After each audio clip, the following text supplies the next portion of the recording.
The rhythmic strike of the axe against the log was the only sound in the ancient forest until it was cut short by a low, ragged rasp. The woodcutter froze, his grip tightening on the handle. He turned toward the dark mouth of the cave, listening. The sound came again, a shallow, wet wheeze that lacked the threat of a hunt. He lowered his axe, stepped over the brush, and moved into the dim light of the cavern. The air inside turned cold and smelled of damp earth. He adjusted his eyes to the gloom and saw her.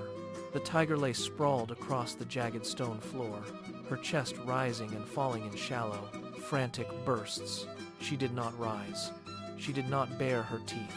Instead, she turned her head, her movements slow and heavy with pain.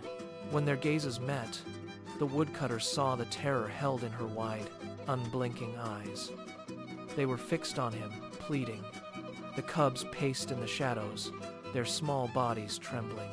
The woodcutter knelt, his own heart slowing to match the rhythm of her labored breathing, and reached out a hand toward the stone. He set the axe aside and moved to the edge of the thicket. His hands worked quickly, stripping leaves and digging for roots, his fingers stained with soil and sap. He returned to the stone floor and used 2 flat rocks to grind the vegetation into a thick, pulpy paste. When he reached for her, she tensed, a low vibration humming in her throat. He stopped, held his breath, and waited. He pressed the mixture onto the angry, festering tissue. She hissed, her muscles bunching, but she did not strike. He repeated the movement, steadying his hands as he worked the medicine into the depth of the injury. Hours passed in the damp silence of the cave. He brought water in a hollowed bamboo gourd, tilting it carefully until she lapped at the cool liquid. Night after night, he returned. He cleared away the old dressings, cleaned the edges of the wounds, and applied fresh poultices. Her breathing, once frantic, began to deepen and slow. One evening, as he finished binding the last of the herbs, she shifted her weight. She did not pull away. Instead, she let out a long, shuddering breath and rested her head on her paws. The tension in the cave broke. She watched him now with a steady, calm gaze, and in that quiet, a bridge formed between them. The seasons turned with a cruel suddenness. The green of the forest withered, replaced by a biting, relentless frost that gripped the village in its teeth. Snow piled against the door, sealing the woodcutter inside his small home. He walked to the kitchen, his boots crunching on the cold floorboards. He reached for the ceramic rice jar and tilted it, waiting for the familiar slide of grain. Nothing. He shook it, but the jar remained hollow, a dull thud echoing against the silence of the room. He walked to the hearth, poking at the gray, dying embers. There was no wood left to feed the fire. He looked toward his family, sitting in the dim, frozen space.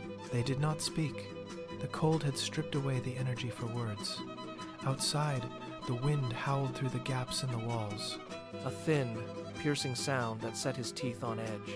He sat on the floor, pulling his arms tight against his chest, listening to the labored, thin breathing of his kin. The hunger was a physical weight now, pressing down on the house. Every shadow seemed to stretch, deepening the sense of isolation. They sat in the dark, waiting for a dawn that promised nothing but more ice. The morning light was gray and thin, offering no warmth to the frozen air. The woodcutter lay motionless, listening to the silence of the house, when a heavy, dull thud vibrated through the floorboards. It sounded like a weight dropped from a great height. He pushed himself upright, his joints stiff, and dragged his feet toward the door. He unlatched the heavy wood, expecting nothing but more snow. Instead, he stopped dead. Lying across his threshold was a large deer, its weight pressing deep into the porch planks. Steam rose from the fresh kill, curling into the frigid air. He stepped out, his breath hitching in his chest. The ground around the porch was soft, churned up by large, deep impressions. He knelt, pressing his palm into the tracks. They were unmistakable. He followed the line of prints with his eyes, tracing them away from his home and into the swirling white mist of the forest. The woodcutter stood in the biting wind, his hands trembling as he touched the damp fur of the deer. He looked toward the dark tree line, the weight of his family's hunger suddenly replaced by a sharp, overwhelming clarity. He whispered into the frost, "Was it you?" The only answer was the distant creak of frozen branches, but the impossible gift lay solid and real beneath his feet. Years drifted past like leaves on a stream. The woodcutter grew gray, his steps slower, his hands marked by the rough work of decades. One evening, as the sun hung low and heavy on the horizon, he walked to the edge of the woods. The air was still, holding the scent of damp earth and pine. He stopped. A shadow detached itself from the deep green of the thicket. It was a slow, deliberate movement. The tiger emerged, muscles rippling beneath her skin, and halted just paces away. They stood in the fading light, the distance between them closing only in their gaze. The woodcutter leaned on his staff, his breath steady. He watched the flicker of the tiger's ears, the way her eyes held the depth of the forest. He did not move to touch her. He simply nodded, a silent acknowledgement of the life they had woven together. He spoke into the quiet, his voice raspy but clear. "Thank you, friend." The tiger shifted, her weight settling into the soft soil. She gave a single, low rumble, a vibration that traveled through the air and settled in his chest. Then she turned, her form dissolving into the deep, dark green of the trees. The woodcutter remained, watching until the last trace of her movement vanished. He turned back toward his home, knowing that the kindness he had once sown had taken root, growing deep and wild long after the seeds were cast.